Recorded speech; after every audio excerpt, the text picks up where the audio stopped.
पवित्र श्रीमद् भागवत गीता, पवित्र चारों वेद, पवित्र कुरान शरीफ, पवित्र बाइबल, पवित्र गुरु ग्रंथ साहिब, पवित्र कबीर साहिब की वाणी में छुपे हुए गूढ़ रहस्य अर्थात तत्व को जानने के लिए कृपया अवश्य सुनिए जगत गुरु तत्वदर्शी संत रामपाल जी महाराज के मंगल प्रवचन। जैसे सीता जी थी, श्री रामचंद्र की पत्नी, वनवास में थे, कुटिया बनाकर रह रहे थे, एक बगीची भी बना रखी थी, छोटी सी फुलवाड़ी सी फूलों की।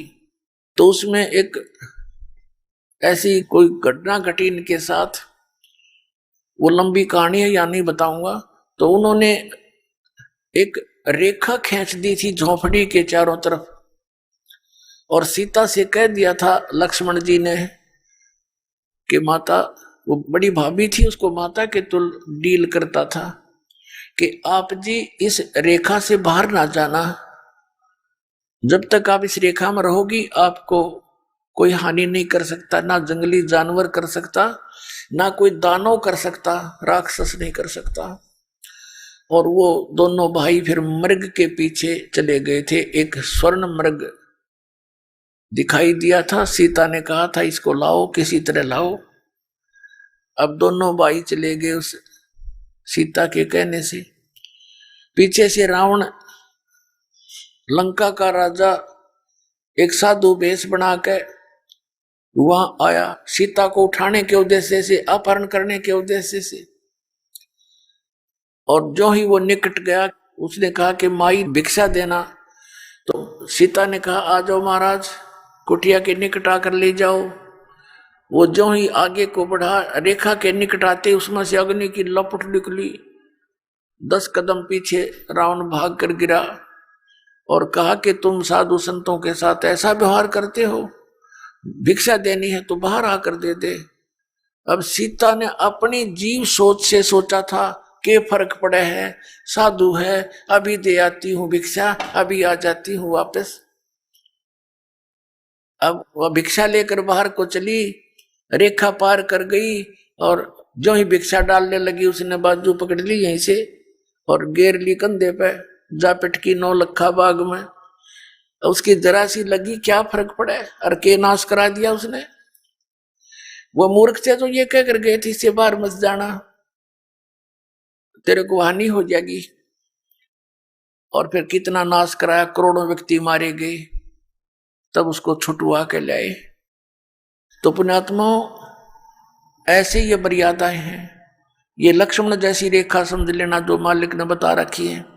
आन उपासना नहीं करनी, बीड़ी शराब मांस तंबाकू छूना भी नहीं है, किसी और देव पर आसक्त नहीं होना, हमने पतिव्रता पद पर आना है।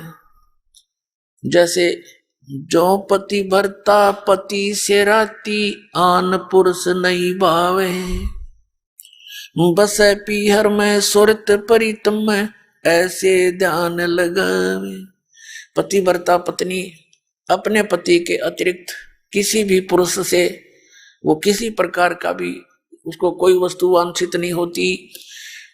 कहने का भाव यह है, चाहे कोई सोने का स्वर्ण का बन करके पुरुष खड़ा हो जा, उसमें उसका पति वाला भाव नहीं हो सकता। तो ऐसे ही हम अपने कबीर परमात्मा और पूर्ण परमात्मा कबीर साहिब जी के अतिरिक्त किसी भी देव से, किसी भी अन्य देवता से, भगवान से हम कोई भी वस्तु नहीं मांगे। यदि उनकी तरफ जरा सा भी ध्यान हमारा गया कि ये इससे अर्ज करो मुझे ये वस्तु दे दे, तो हम पतिव्रता पद से गिर गए। क्योंकि जो परमात्मा ने साधना बताई है उससे ये अपने आप देंगे। कैसे देंगे? एक कैसा दे सब सदे, सब साधे सब जावे, माली सींचे मूल को, फले फूले अगाए। एक कैसा दे सब सदे, और सब साधे सब जावे। और माली यानी बुद्धिमान व्यक्ति, माली का अर्थ है जो बाग के पूरे प्रोसेस से परिचित होता है, उसको समझदार व्यक्ति यानी अपने जॉब का मास्टर, तो वो माली सींचे मूल को, माली सींचे मूल को, फले फूले अगाए। तो पुण्यात्मा आज जो प्रसंग चल रहा था पहले उसको पूरा करते हैं कि जैसे ये सभी काल के पंथ हैं और ये नाम सभी काल के देते हैं। पांचों नाम जैसा आपको घटरामायण में दिखाया था, पांचों नाम काल के जानो, पांच नाम जीव जब भाखा, और छठवां नाम गुप्त कर रखा, इन दोनों छठवां नाम भी कोई नहीं। और फिर नीचे बताया है कि आदि नाम और सतनाम, आदि नाम ले काल गिराऊं, सतनाम ले जीव उभारी, अस चल जाऊं पुरुष दरबारी। सतनाम ये 2 अक्षर का मंत्र है जिसमें एक ओम है, एक तत् है। श्रीमद् भगवद गीता अध्याय नंबर 17 के श्लोक नंबर 23 में लिखा है ओम तत्सत इति निर्देश ब्रह्मण त्रिविद समर्थ है।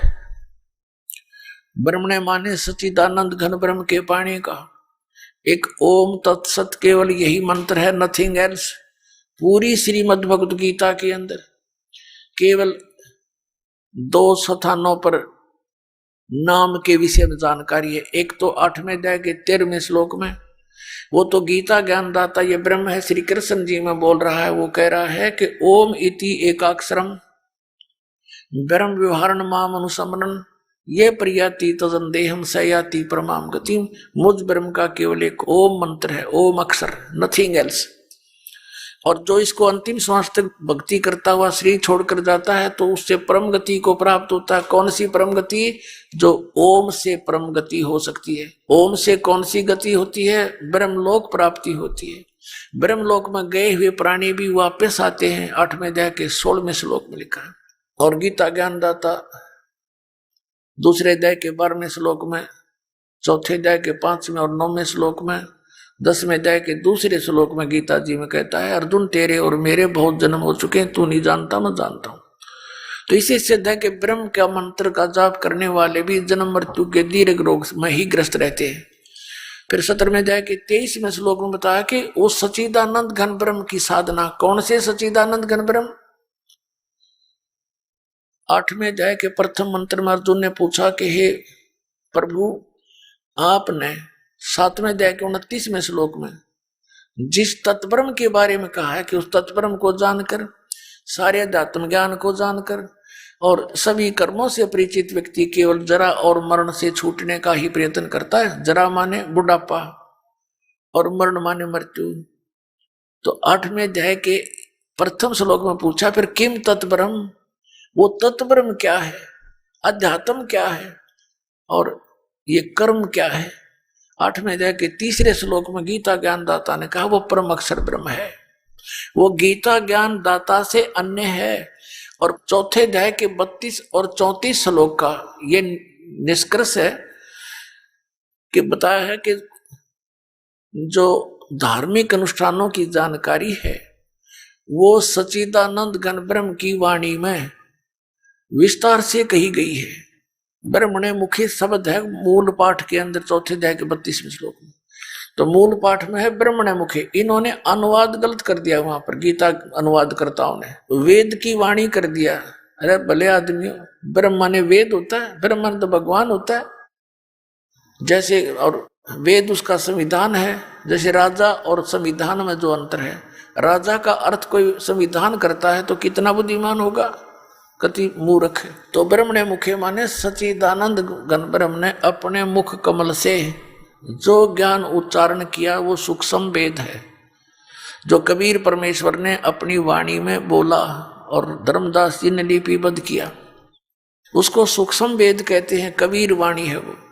तो यहाँ कहा 4 अध्याय के 32वें श्लोक में और 4 अध्याय के 34वें श्लोक में कि वो तत्व ज्ञान है जो 32 में बताया।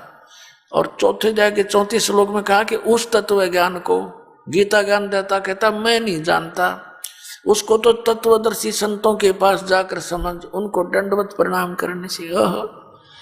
गीता ज्ञान दाता पूरी गीता जी में अपने विषय में 18वें अध्याय के और 65वें श्लोक में कहे कि मुझे नमस्कारु, मुझे नमस्कार कर, मुझ में भाव वाला हो, मुझे ही प्राप्त होगा, मेरी पूजा कर।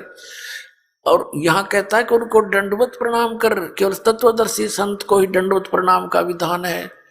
वो अपने लिए भी कहता है मुझे नमस्कार कर और दंडवत प्रणाम उनको कर। और वो तत्वदर्शी संत फिर तुझे उस परमात्म तत्व का ज्ञान कराएंगे। तो 15वें अध्याय के 1 से 4 और 16-17 श्लोक में बताया है कि उल्टा लटका हुआ संसार रूपी वृक्ष है। इस संसार रूपी वृक्ष की समझो ऊपर तो जड़ है, वो तो प्रोक्ष है, वो दिखाई नहीं देती जड़। जैसे पृथ्वी में वृक्ष की जड़ दिखाई नहीं देती, नीचे जो जमीन से तुरंत बाद हिस्सा दिखाई देता है, पार्ट ऑफ द ट्री, उसको तना बोलते हैं। और उससे ऊपर फिर मोटी शाखा होती है, और उस मोटी शाखा के फिर आगे मोटी डार होती है, उस डार के फिर शाखा होती है, शाखाओं के फिर पत्ते होते हैं। तो ऐसे बताया है कि जो इस उल्टे लटके हुए संसार रूपी वृक्ष की ये सभी स्थिति क्लियर कर दे, तना कौन भगवान है, जड़ कौन भगवान है, डार कौन है, शाखा कौन है, पत्ते क्या है, स वेदवित ऊर्ध्व मूलम अधः शाकम यो अस्तवत्वम प्राहु अव्यम। अब क्या बताया है कि उल्टा लटका हुआ संसार रूपी वृक्ष,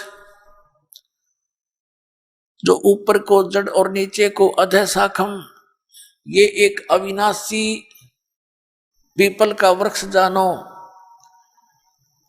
और छंदासी यस्य प्रणानी, यानी इसके पत्ते आदि जो छंद हैं, ये तम वेद सवेदवित, जो इसको जानता है, इस सभी छंद को, छंद माने विभागों को, टुकड़ों को, हिस्सों को, जो इस संसार रूपी वृक्ष के सभी भागों को, विभागों को जानता है, सवेदवित, वो तत्वदर्शी संत है।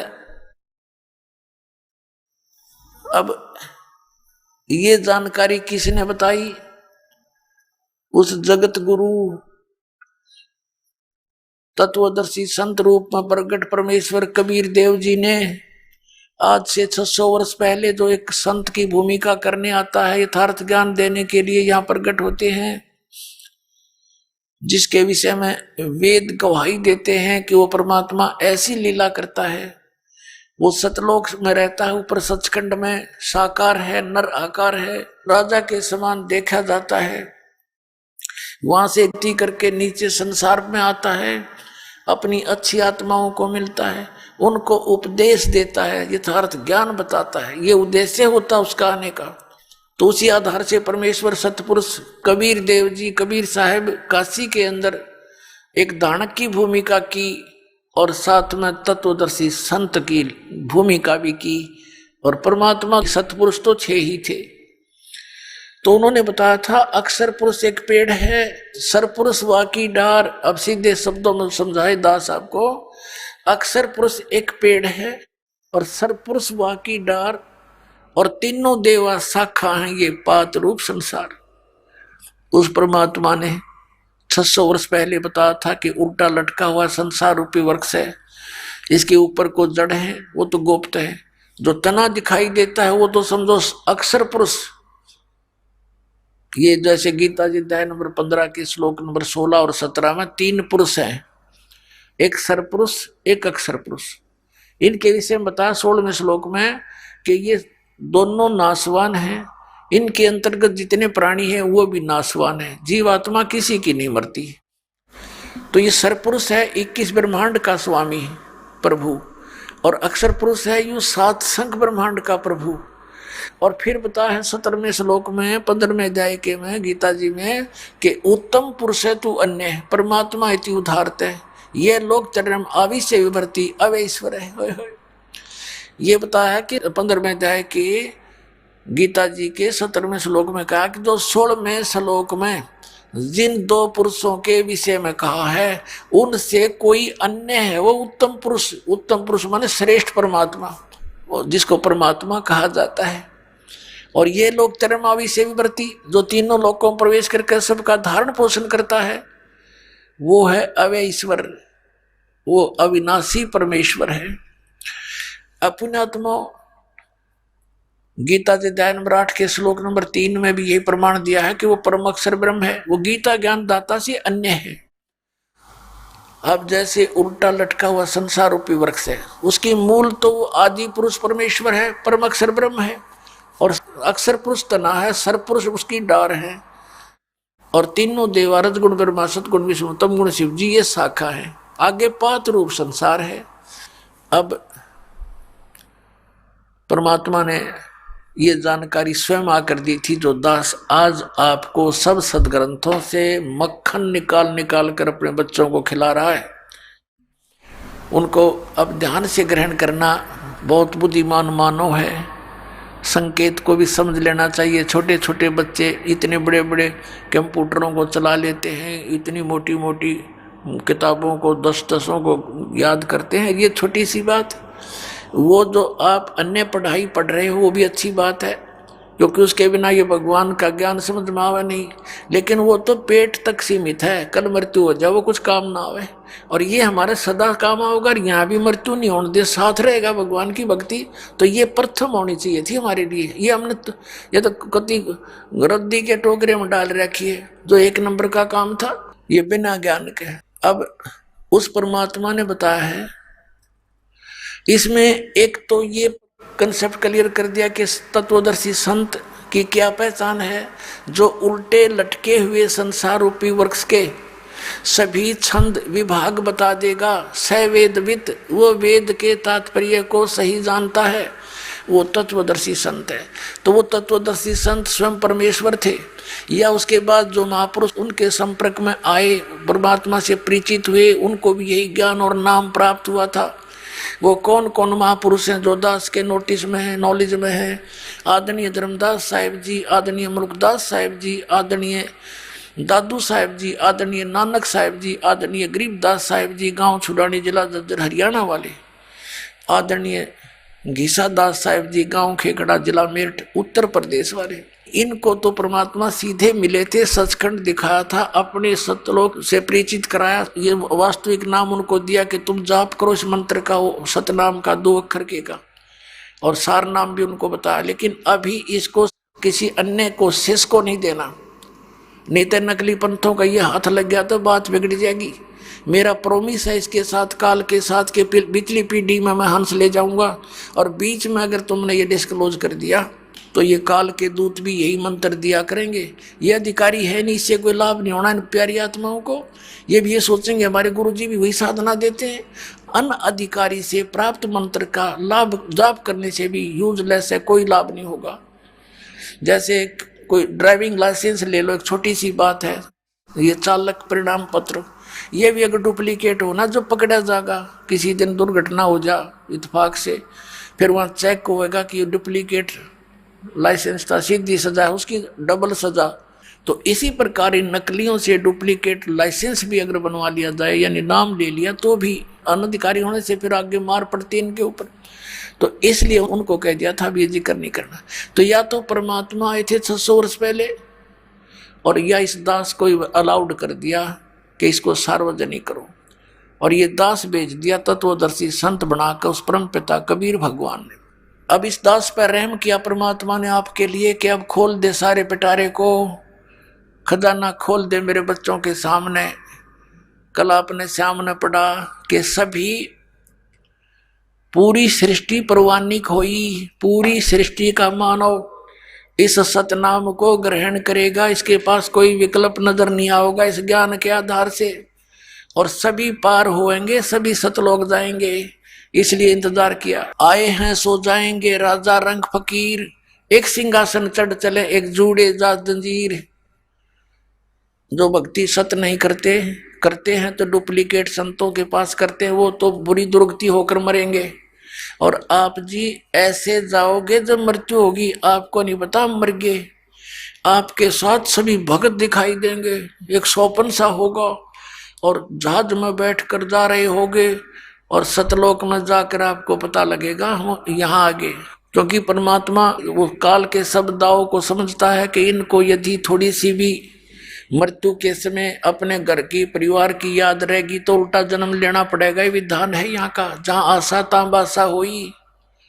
इसलिए परमात्मा एक तो ज्ञान से आपको परिपूर्ण कर देगा कि सपने में भी यहाँ की किसी वस्तु की इच्छा मत करना, क्योंकि आपकी मृत्यु होनी डेफिनेट है। ये तो सब ना पता है, तो यूनिवर्सल ट्रूथ है। और जब आपकी मृत्यु होगी तो आपका जन्म इस घर में तो हो नहीं सकता, और हो गया तो अन्य रूप में होगा। फिर आपको यहाँ मिलेगा क्या? मान लो पशु बन गया, पक्षी बन गया, तो उन्हें जूते खाने हैं। तो अब अपने बच्चों का करके परवरिश, इनको नाम पर लाओ, ये भी भगवान हवाला हो गए, भी इनकी रक्षा आप होगा परमात्मा। हम रक्षा कितनी कर सकते हैं अपने बच्चों की? बच्चा स्कूल में गया है, हम घर बैठे, हम क्या रक्षा करेंगे उनकी? रास्ते में दुर्घटना हो जाए, कोई और भी अटैक हो जाए बीमारी का, तो वो मालिक से जोड़ देने से वो परमात्मा अपने बच्चे के ऊपर कवच डाल देता है, कवच। तो जिस कार्य को जीव नहीं कर सकता, पीव किया करते हैं, तो हम पीव की शरण लेंगे सब। तो फिर अपना या मन से हटा ले कति के भगवान सपने में भी ना दोबारा जन्म हो जाए ऐसे गंदे लोक में। अब पुणात्मा हम फिर उसी प्रसंग पर आते हैं। इसमें ये पहचान भी बताई है परमात्मा ने। अब इस दास को दिया हुआ ज्ञान 600 वर्ष पहले अपनी अमृतवाणी में लिखा हुआ था, और परमात्मा ने कहा था, धर्मदास तो लाख दुहाई, ये मूल ज्ञानी बकित बार न जाई। मूल ज्ञान बार जो पढ़ी, बिचली पीढ़ी हंस नीतर ही। और इस मूल ज्ञान को तब तक छुपाई जब तक ये द्वादश पंथ ना मिट जाई। अब ये सारे पंथ मुरझा जाएंगे, ये कति खत्म हो जाएंगे। राधा स्वामी, धन धन सतगुरु, जय गुरुदेव पंथ, ब्रह्मा कुमारी और ये निरंकारी, ये सारे देखना, सतपाल का पंथ, ये सुधांशु का पंथ, ये ब्रह्मा विष्णु महेश को ये सर्वशक्तिमान बताते हैं, आसाराम जैसे ये बेकारी दुनिया को। अब ये कति खत्म हो जाएंगे। कैसे होंगे? जैसे पहले हम किसान परिवार में जन्म था दास का, खेतों में देखा करते थे, वर्षा होती थी, कहीं पर आम के पौधे उग जाते थे, कहीं पर नीम के, तो हम कहीं कहीं से उनको निकाल लाते थे जमीन से अपने खेतों में लगाने के उद्देश्य से। तो किसी की निकालते समय मिट्टी हटगी, जड़ दिखाई देगी, तो दूसरा साथी जो कहा करता, तेरा पौधा ना जामे भी नहीं लगेगा। क्यों? कि इसकी जड़ राम ने देख ली, इसकी जड़ राम ने देख ली, यानी मिट्टी हटगी और साफ होगी, दोबारा लाया करते, संभाला करते, पानी पात डालना नहीं पाते थे, तो वो सूख जाया करते थे, लगाते अवश्य थे उनको, वो सूख जाते थे। तो इन सभी पंथों की जड़ दास ने राम को दिखा दी, यानी थारे ताई दिखा दी। अब ये सारे मुरझा जाएंगे, कुछ दिनों में देख लियो, टोल के टोल आवेंगे, झुंड के झुंड रोते आया करेंगे। अब कितने दिन रोकेंगे इनको? झूठ बोल बाल के, झूठे आदेश दे करके। सबको भगवान चाहिए, सबको मोक्ष की आवश्यकता है, सबके घरों में दुख है, सुख केवल परमेश्वर दे सकता है, वो सुखदायी परमात्मा केवल कबीर साहिब है और कोई भगवान नहीं है। अब प्रसंग चल रहा है कि इसमें एक पहचान बताई है कि उल्टे लटके संसार रूपी वृक्ष के सभी भाग बता देगा, वो तत्वदर्शी संत है। फिर 15वें अध्याय के 4थे श्लोक में कहा कि तत्वदर्शी संत की प्राप्ति के उपरांत परमेश्वर के उस परम पद की खोज करनी चाहिए, जहां जाने के बाद साधक फिर लौटकर कभी संसार में नहीं आता। ये है वो पूर्ण मोक्ष, और उसी की भक्ति करो, और की नहीं। गीता ज्ञानदाता स्वयं कहता अपनी भक्ति को भी रिजेक्ट करता है कि उसी की साधना करो। फिर 15वें अध्याय के 17वें श्लोक में बताया कि उत्तम पुरुष तो अन्य है, जो 16वें श्लोक में सर्व पुरुष और अक्षर पुरुष के विषय में जानकारी है, उनसे भी अन्य है वो परमात्मा, और उस तीनों लोकों में प्रवेश करके सबका धारण पोषण करता है। यानी पूरे के पूरे वृक्ष को जड़ से आहार मिलता है, जो टहनियों तक जाता है और पत्तों तक। तो इसी प्रकार सबका पोषण करने वाला मूल है, वो जड़ है वृक्ष की।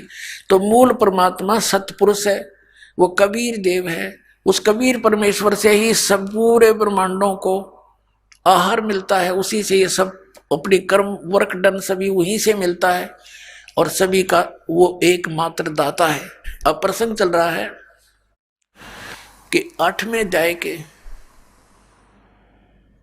एक में अर्जुन ने प्रश्न किया, उसका उत्तर दिया 8वें अध्याय के 3रे श्लोक में। अर्जुन ने पूछा किम तत्ब्रह्म, जो आपने 7वें अध्याय के 29वें श्लोक में बताया गीता में कि उस तत्ब्रह्म को जानकर केवल प्राणी जरा मरण से ही छूटने का प्रयत्न करता, यहाँ की किसी वस्तु में इच्छा नहीं रखता, वो किम तत्ब्रह्म 8वें अध्याय के 3रे श्लोक में कहा है। कि वो परम अक्षर ब्रह्म है। अब 15वें अध्याय के 17वें श्लोक में वो ब्रह्म की तरफ कहा है। 8वें अध्याय के 13वें श्लोक में गीता ज्ञानदाता कहता मेरा तो केवल एक ओम अक्षर है, नथिंग एल्स। फिर 17वें अध्याय के 23वें श्लोक में बताया है कि उस परम अक्षर ब्रह्म के पाने का ओम तत्सत इति निर्देश ब्रह्मण त्रिविध समर्थ है। उस सच्चिदानंद घन ब्रह्म यानी परम अक्षर ब्रह्म की साधना का, उसके पाने का ये ओम तत्सत केवल यही मंत्र है, नथिंग एल्स। और इसकी 3 त्रिविध समर्थ है, ये 3 प्रकार से सिमरण विधि है इसकी।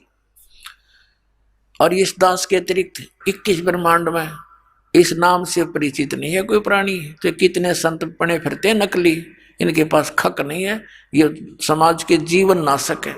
जिनके पास ये सतनाम और सार नाम है, ये 3 मंत्र का नहीं है, तो साधना भी व्यर्थ है। तो इसमें जैसे आपको बताया, एक साधना होती है, एक पूजा होती है। हम पूजा करते हैं मूल की, हम पूजा करते हैं उस परमपिता परमेश्वर सत्य पुरुष की, कबीर देव की, यानी संसार रूपी वृक्ष के जड़ की सिंचाई करते हैं, पूजा करते हैं, सेवा करते हैं। इससे हमें सर्व लाभ होंगे। और ये लाभ देगा कौन हमें? ये ब्रह्मा विष्णु महेश देंगे। जैसे किसी को पता हुआ कि मैंने सेब खाना है, तो सेब मिल रहा है कैसे? ये तो पता लग गया मार्केट में है, मार्केट में घूमे जाओ और देखो सेब ने, मिल नहीं सकता। आपकी जेब में पैसे हों, इतने पैसे हों जिससे सेब मिले, आम मिले, तो उसके लिए प्रोसीजर क्या है? उसके लिए मजदूरी करनी पड़ेगी आपने। वो मजदूरी साधना है। और पूजा आम खाने की है, यानी सेब प्राप्ति है। सेब की पूजा कर रहे हैं हम और साधना कर रहे हैं मजदूरी। वहां से पैसे मिलेंगे, जाओ मंडी में, अल्लाह भाई सेब दे, पैसे दे, सेब लो। तो ऐसे हम इस 3 मंत्र की जो जाप है या मजदूरी है, ये जाप करना है। और पूजा हम सतपुरुष पाने की, सतलोक में जाने की, वो पूजा है हमारी। तो ये पूजा नहीं इनकी। अब गीता अध्याय नंबर 8 के श्लोक नंबर 5 और 7 में गीता ज्ञानदाता कहता है मेरी भक्ति कर, मुझे ही प्राप्त होगा। युद्ध भी कर, युद्ध से भयंकर और बुरा काम कोई नहीं, सबसे घटिया अशांतिदायक। और कहते हैं युद्ध भी करना पड़ेगा, मेरी शरण में रहेगा तो भाई। और मेरा ओम नाम है, 8वें अध्याय के 13वें श्लोक में बता दिया। और मेरे ही पास रहेगा तो मेरी साधना कर, मुझे ही प्राप्त होगा। युद्ध तो करना पड़ेगा, शांति नहीं। फिर इसलिए 8वें अध्याय के 6ठे श्लोक में कहा कि अर्जुन, ये नियम है, अंत समय में जो जिसके भी भाव में भावित रहता है उसी को प्राप्त होता है। इसी सूक्ष्म वेद में परमेश्वर ने कहा कि जहां आशा ता बासा होई और मन कर्म वचन सुमरियो सोई। अब जैसे ब्रह्म आस्था रहेगी तो ब्रह्म के पास चले जाएंगे, देवताओं में आस्था रहेगी तो देवताओं के पास चले जाओगे, भूतों में आस्था पूजा करी तो भूतों के पास पहुंच जाओगे। तो ऐसे बताया है। फिर बताया है 8वें अध्याय के 8, 9, 10 श्लोक में कि उस परम अक्षर ब्रह्म की साधना करेगा तो उसको प्राप्त होगा। उस भक्ति की शक्ति से उस परम दिव्य पुरुष यानी परम अक्षर ब्रह्म सतपुरुष को प्राप्त होगा। उसके नाम की साधना करने से, वो नाम बता दिया 17वें अध्याय के 23वें श्लोक में, उसके पाने का तयु ओम भी उसके अंदर इंक्लूड है, मेरे वाला भी। ये साधना है उसके पाने की, या मजदूरी है उस आम के खाने की। ये पूजा नहीं है, इन मंत्रों की पूजा नहीं करे, ये तो हमारी मजदूरी है। ये तो बोकी और पाइप है, जिस दिन ठोक ठोक का पानी तक पहुंचावाएंगे और हैंड पंप लगा कर अपना पानी पीवाएंगे। ये तो विधि है इसको पाने की। अब ये है वो तरीका परमेश्वर के पाने का, उस जल पानी नीर को पाने का, अकाल मूर्त सब स्वरूपी राम को पाने का। अब प्रसंग ये भी चला था कि हम एक सह परिवार में रह रहे हैं, ये हमारी ज्वाइंट फैमिली है और इसमें हम सबका आदर सत्कार करेंगे, लेकिन पूजा अपने पति की करेंगे। फिर क्या बताया कि एक के साथ सब सद है, हम एक की पूजा करेंगे, जड़ की, मूल की, उसके साधने से, उसकी साधना करने से सब सद है। ये सारा पौधा पेड़ बनकर हमें फल फूल से लदपद हो जाएगा। जैसे आप आम का पौधा लाए नर्सरी से, उसको कैसे बीजोगे? गड्ढा बनाओ जमीन में और उसकी जड़ को जमीन में गाड़ो और फिर उस जड़ की पूजा शुरू करो, सिंचाई शुरू कर दो, तो धीरे धीरे धीरे धीरे पौधा पेड़ बन जाएगा। और पेड़ के फिर बताई परमात्मा ने कि अक्षर पुरुष एक पेड़ है, तना जो बाहर खाई देता वो पूरा वृक्ष है।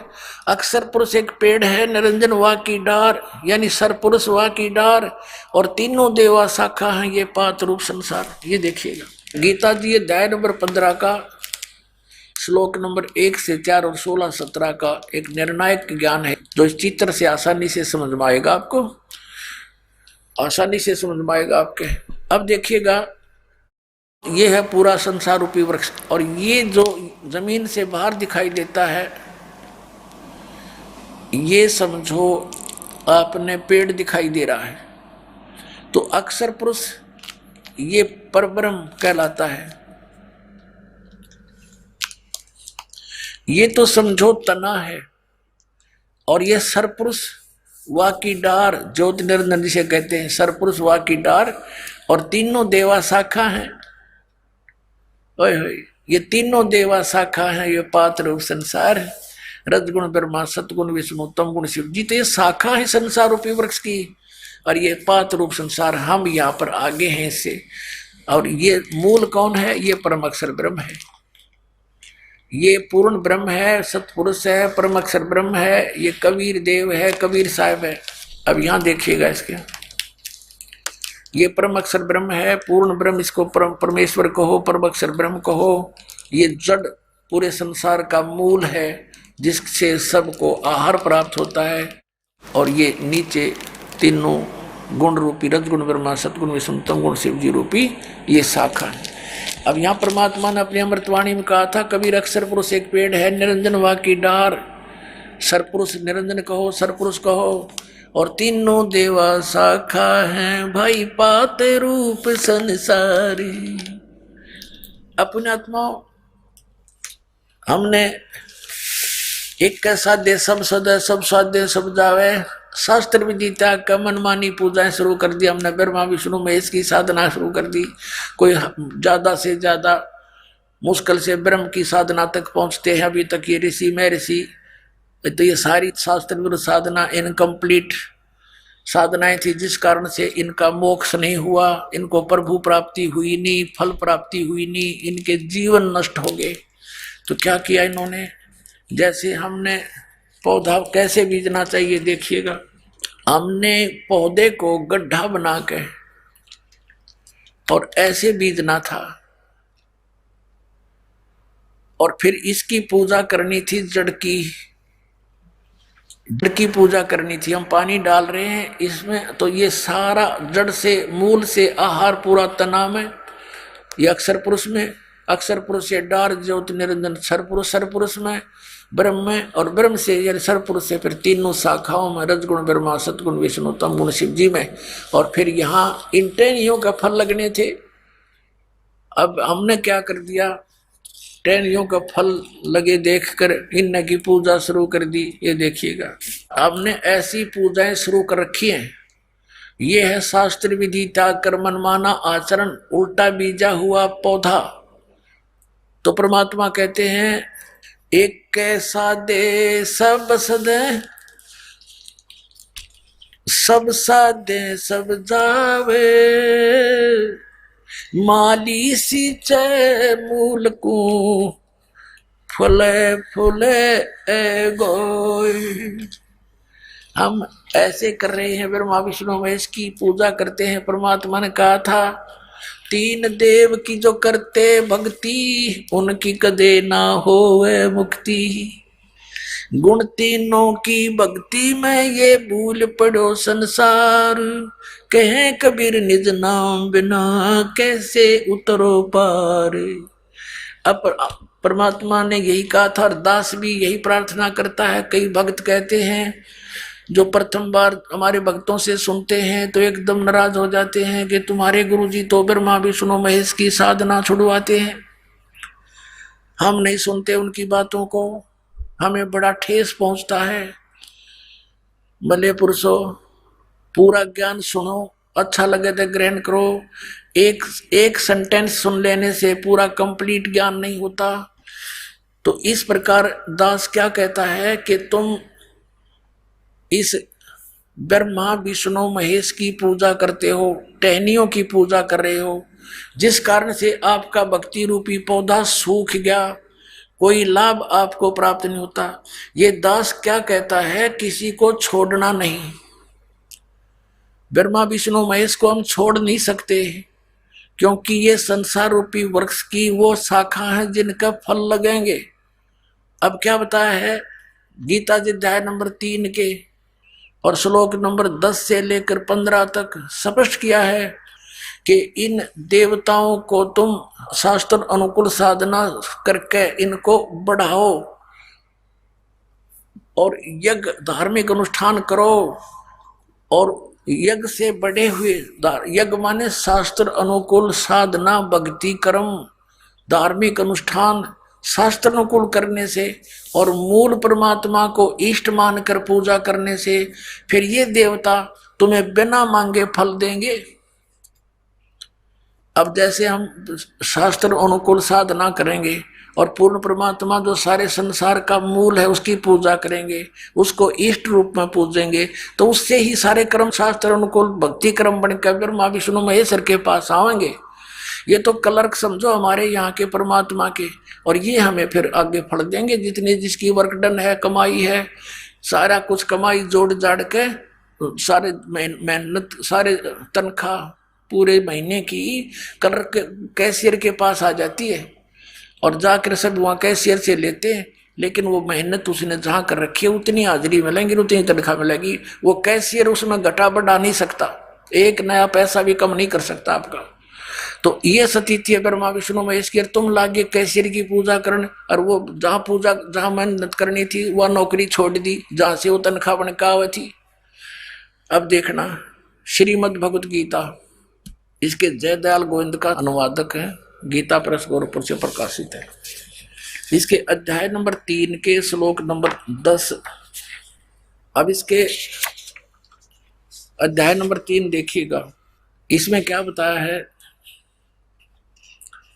श्रीमद् भगवत गीता, और इसके श्लोक नंबर हम 4 में देखते हैं, 3रे अध्याय के गीता जी का, कि मनुष्य ने तो कर्मों का आरंभ किए बिना निष्कर्मता, यानी ये तो अपनी सोच निष्कर्मता को प्राप्त होता है, और न कर्मों को त्याग मात्र से सिद्धि, यानी कोई सिद्धि को प्राप्त होता है जिसके कार्य सिद्ध ना हो, सांख्य योग निष्ठा ये नहीं। 5वें में क्या कहा है कि निसंदेह कोई भी मनुष्य किसी भी काल में क्षण मात्र भी बिना कर्म किए नहीं रहता, क्योंकि सारा मनुष्य समुदाय प्रकृति जनित गुणों द्वारा परवश हुआ कर्म करने के लिए बाध्य किया जाता है। अब 6 में क्या कहा है, जो मूढ़ बुद्धि मनुष्य समस्त इंद्रियों को हठ पूर्वक ऊपर से रोककर मन से इंद्रियों के विषयों को चिंतन करता रहता है, वह मिथ्याचारी दम्भी कहता है। यानी जो एक स्थान पर बैठकर हठ योग करता 2.5 घंटे सुबह 2.5 घंटे शाम ने, कहते वो बकवाद कर रहा है, वो तो अपने पता नहीं क्या सोचा है। ये कभी हो ही नहीं सकता कि यहाँ कोई ऐसी कोई साधना करके सफल हुआ हो। आगे देखो 7वें में, वो तो पाखंडी कहा जाता है। किंतु ये अर्जुन जो मन से इंद्रियों को वश में करके अनासक्त हुआ, समस्त इंद्रियों द्वारा कर्म योग का आचरण करता हुआ, यानी काम करते करते और मन न रोक के बकवादा में ना ला के भक्ति करे, कर्म योग यानी काम करते करते साधना करना, नॉन एज कर्म योग आचरण करता हुआ श्रेष्ठ है।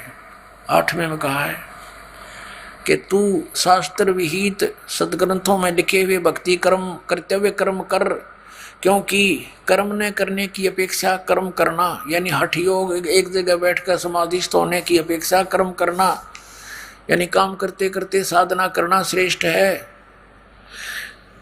तथा कर्म न करने से तेरा निर्वाह भी तो नहीं सिद्ध होगा, तेरा पेट कैसे पड़ेगा जब तू एक जगह बैठ के हठ योग करता रहा। फिर 9वें में कहा है कि यज्ञ के निमित्त किए जाने वाले कर्मों से के अतिरिक्त दूसरे कर्मों में लगा हुआ ये मनुष्य समुदाय कर्मों से बनता है। कहते शास्त्र अनुकूल साधना छोड़ के अन्य जो कर्म किए जाते हैं वो उनमें पाप होते हैं नरे, और उनके कारण फिर कर्मों के बंधन से बंधता चला जाता है। इसलिए अर्जुन आसक्ति से रहित होकर उस यज्ञ के निमित्त कर्तव्य कर्म कर, यानी कर्ण योग्य शास्त्र अनुकूल साधना कर। आगे देखो अब 10वें में क्या कहा है कि शास्त्र विधि अनुकूल साधना करने वाले के विषय में कहा कि प्रजापति ब्रह्मा ने कल्प के आदि में यज्ञ सहित प्रजाओं को रचकर कहा था तुम लोग इस यज्ञ के द्वारा, यज्ञ माने धार्मिक शास्त्र अनुकूल साधना, धार्मिक अनुष्ठानों के द्वारा वृद्धि के प्राप्त हो, तुम्हें भी लाभ मिलेगा यथार्थ, और यह यज्ञ तुम लोगों को इच्छित भोग देने वाला होगा, शास्त्र अनुकूल साधना।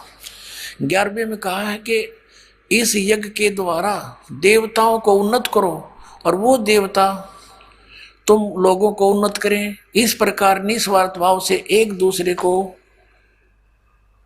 उन्नत करते हुए तुम लोग परम कल्याण को प्राप्त हो जाओगे। फिर 12वें में कहा है कि यज्ञ के द्वारा बढ़ाए हुए देवता, यज्ञ के द्वारा बढ़ाए हुए देवता तुम लोगों को बिना मांगे ही इच्छित भोग निश्चय ही देते रहेंगे, और इस प्रकार उन देवताओं के द्वारा दिए हुए भोगों को जो पुरुष इनको बिना दिए, यानी शुभ कर्मों से प्राप्त शास्त्रों को साधना से प्राप्त धन का आगे फिर भक्ति में नहीं धर्म नहीं करता, तो बिना दिए ही तो स्वयं ही भोगता है, वह तो चोर ही है, सतेन है। अब फिर आगे निष्कर्ष बताता हूँ, थोड़ा फिर क्लियर करेंगे। 13वां है यज्ञ से बचे हुए अन्न को खाने वाले श्रेष्ठ पुरुष सब पापों से मुक्त हो जाते हैं। जो पापी लोग यानी जो साधना नहीं करते, दान धर्म नहीं करते, वे अपना शरीर पोषण के लिए ये अन्न पकाते हैं, वे तो पाप को ही खाते हैं। अब 14 और 15 में क्या स्पष्ट किया है, यहाँ लिखा है, ये 14 और 15 इकट्ठा ही है। संपूर्ण प्राणी अन्न से उत्पन्न होते हैं। अन्न की उत्पत्ति वृष्टि यानी वर्षा से होती है, वर्षा यज्ञों से होती है, और यज्ञ शास्त्र विहित कर्मों से उत्पन्न होने वाले हैं, यानी शास्त्र अनुकूल साधनाओं से सही भक्ति कर्म बनते हैं। और कर्म समुदाय को कर्म को ब्रह्म उद्भव, इन्होंने ब्रह्म का अर्थ वेद कर दिया, उद्भव माने उत्पन्न। यहाँ लिखना था ये कर्म हम काल के लोक में ब्रह्म के लोक में फंसे तो हमने ये कर्म करने पड़े, इनके बिना मोक्ष और साधना नहीं बन सकती। इसका भाव ये है कि ये कर्म समुदाय को तू इस ब्रह्म से उत्पन्न जान, इस काल के द्वारा ये कर्म विधि विधान बनाया गया है यहाँ का, और ब्रह्म का अर्थ ने वेद कर दिया। नहीं, यहाँ लिखना था ब्रह्म को यानी सर्वपुरुष को अविनाशी परमात्मा से उत्पन्न हुआ जान। अक्षरम अक्षर उद्भवम, यानी इस ब्रह्म को, ये गलत लिखा है इन्होंने, ब्रह्म लिखना था ब्रह्म को सर्वपुरुष को अविनाशी परमात्मा से उत्पन्न हुआ जान। इससे सिद्ध होता है कि सर्वव्यापी परम अक्षर ब्रह्म, सर्वगतम ब्रह्म, ये ओनली ब्रह्म नहीं है, इसके साथ परम ब्रह्म, सर्वगतम ब्रह्म, परम अक्षर ब्रह्म, सर्वव्यापी परम अक्षर ब्रह्म परमात्मा ही सदा यज्ञों में प्रतिष्ठित है।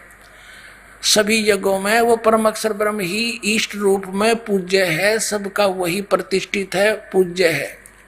अब ये दास आपको फिर बताएगा, इसको जब समझ में आओगी, क्योंकि आप विद्यार्थी हो, ये दास इसका आध्यात्मिक टीचर है, और टीचर वही होता है जो बच्चों को उंगलियां पे गिनवा दे और पूरा सिलेबस याद करा दे। सिलेबस से बाहर जो पढ़ाता वो उनका नाशक है जीवन का।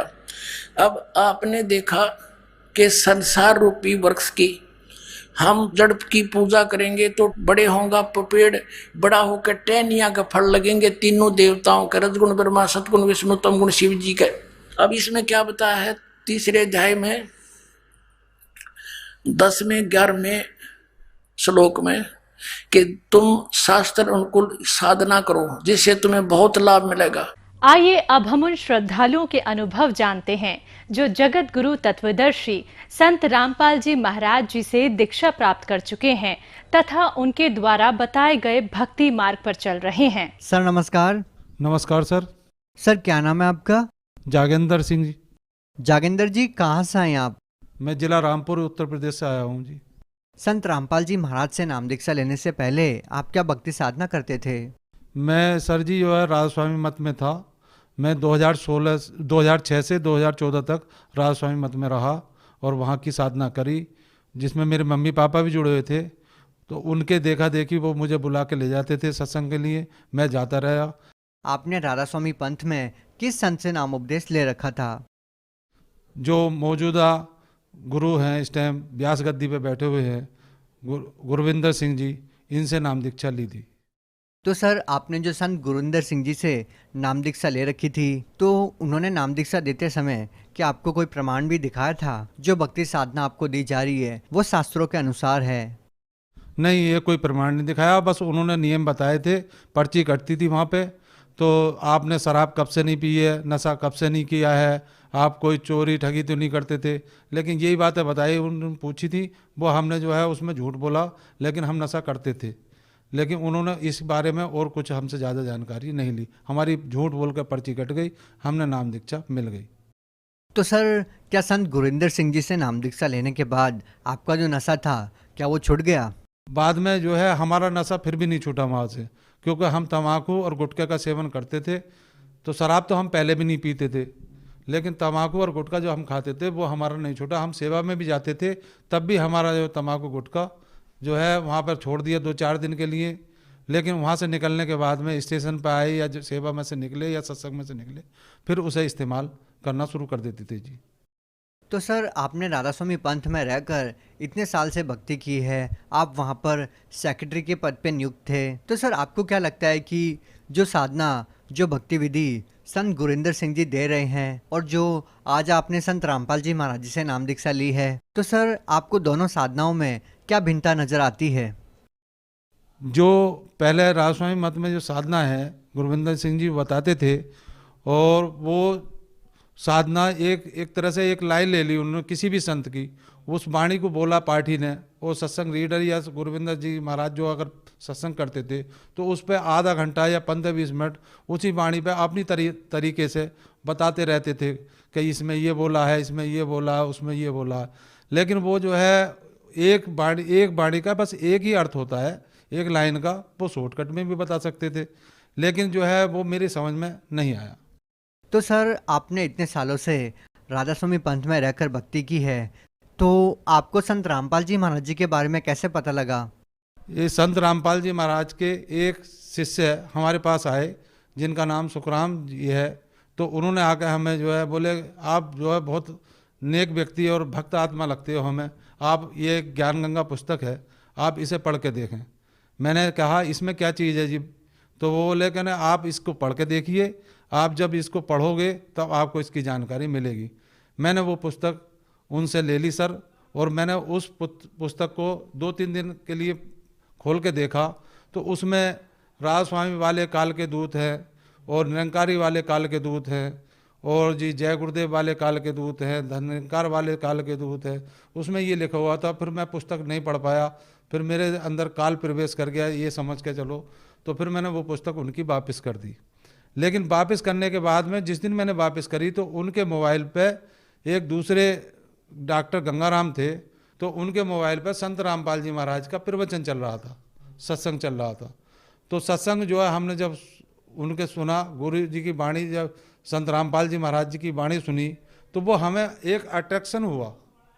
ऐसा हुआ कि जैसे ये वाणी हमने पहले कभी सुन रखी है। पता नहीं अंदर से एक हिलोर सी उठी कि इस वाणी को सुनना चाहिए। फिर हमने उनसे कहा, गंगाराम जी से, कि आप हमें इस सत्संग की, इस प्रवचन की वो चिप भरवा के दे दें। तब उन्होंने चिप भरवा के दी। तो फिर हमने 8 दिन तक लगातार, सर जी ये स्थिति थी, हमें कम से कम 4 घंटे 5 घंटे संत रामपाल जी महाराज के सत्संग सुनता था, वो चिप में जो डाउनलोड करके दिए। उसके बाद में फिर मैंने ज्ञान गंगा पुस्तक जो वापस कर दी थी वो तुरंत फिर मैंने मंगवाई।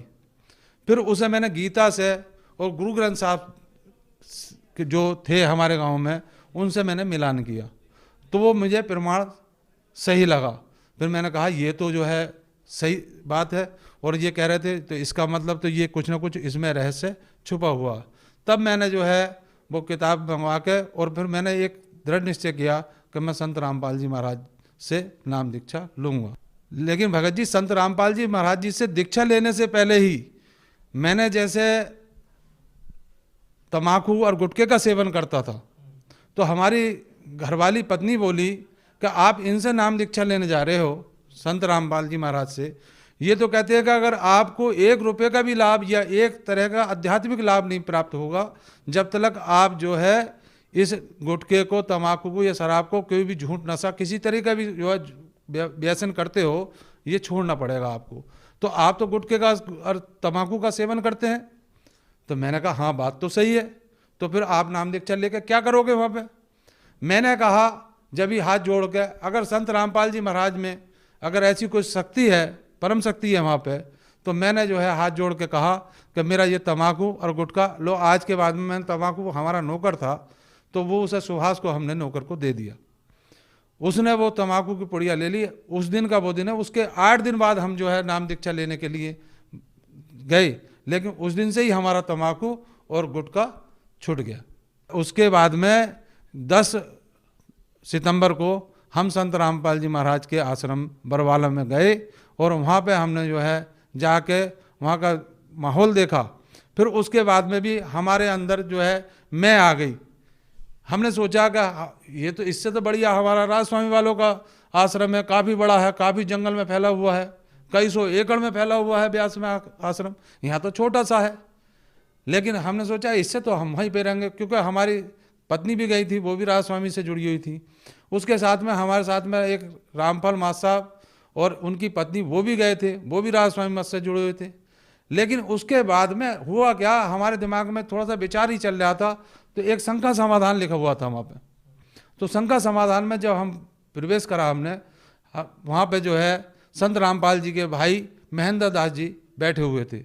हम उनके पास पहुँच के उन्होंने जो है, हमने उनसे कहा हमें शंका है कि ये आप जो है कबीर साहब को भगवान बताते हैं।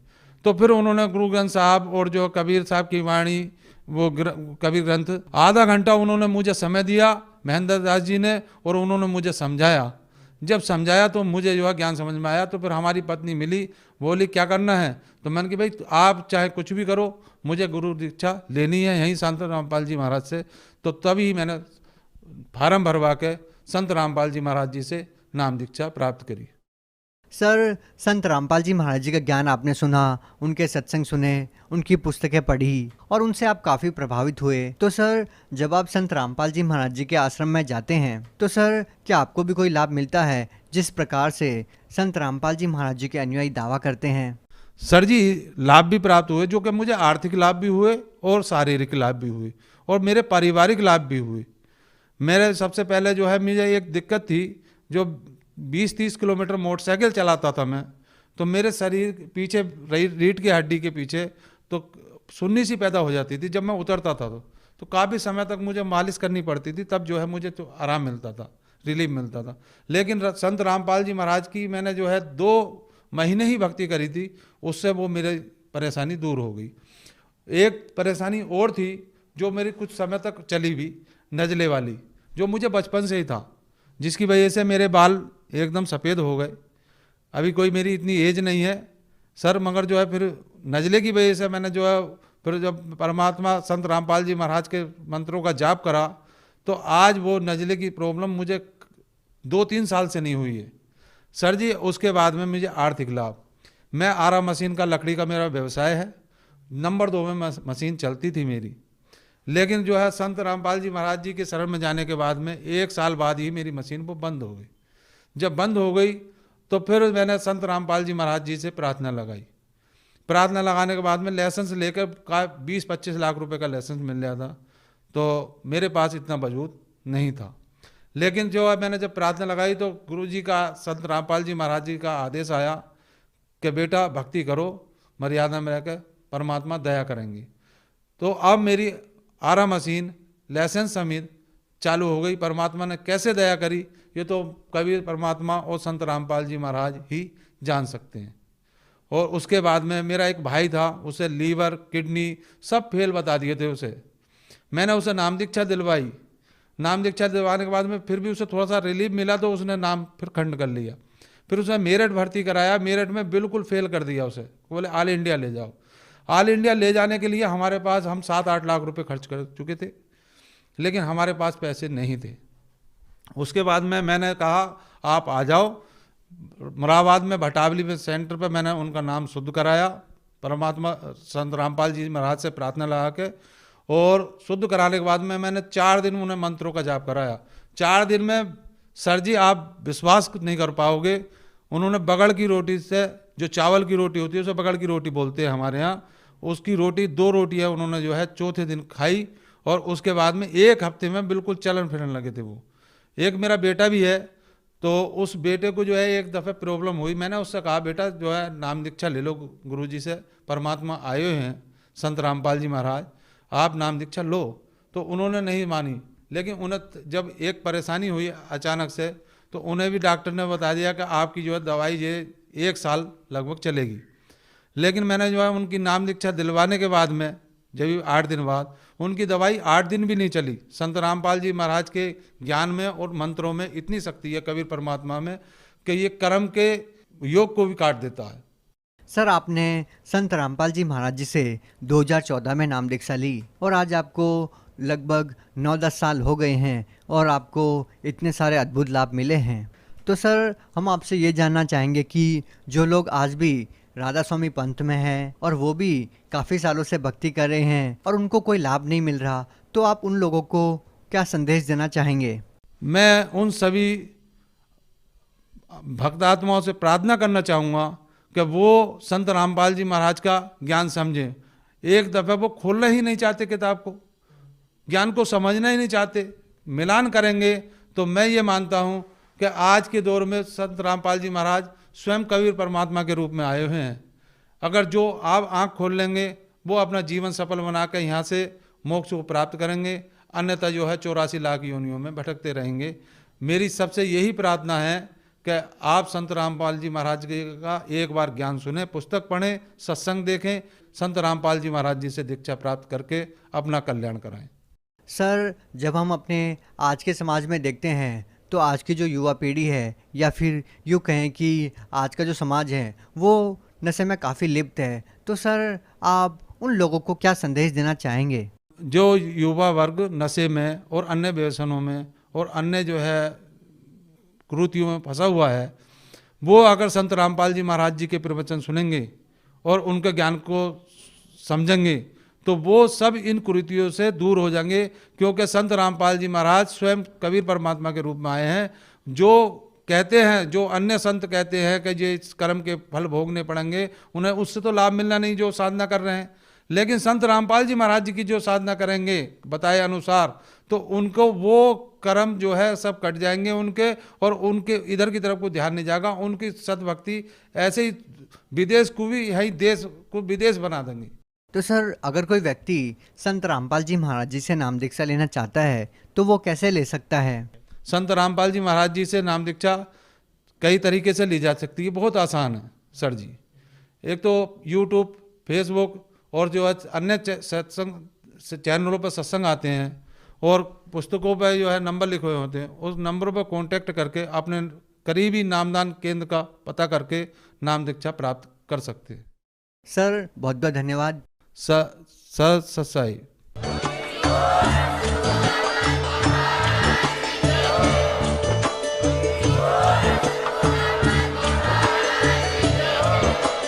आप सुन रहे थे जगत गुरु तत्वदर्शी संत रामपाल जी महाराज जी के मंगल प्रवचन। अधिक जानकारी के लिए विजिट कीजिए हमारी वेबसाइट www.jagatgururampalji.org। संत रामपाल जी महाराज जी के शुभ आशीर्वाद से पूरे विश्व भर में 500 से भी ज्यादा नाम दीक्षा केंद्र हैं, जिन पर संत रामपाल जी महाराज जी द्वारा ऑनलाइन निशुल्क नाम दीक्षा दी जा रही है। अपने नजदीकी नाम दीक्षा केंद्र का पता करने के लिए संपर्क करें 8222880541।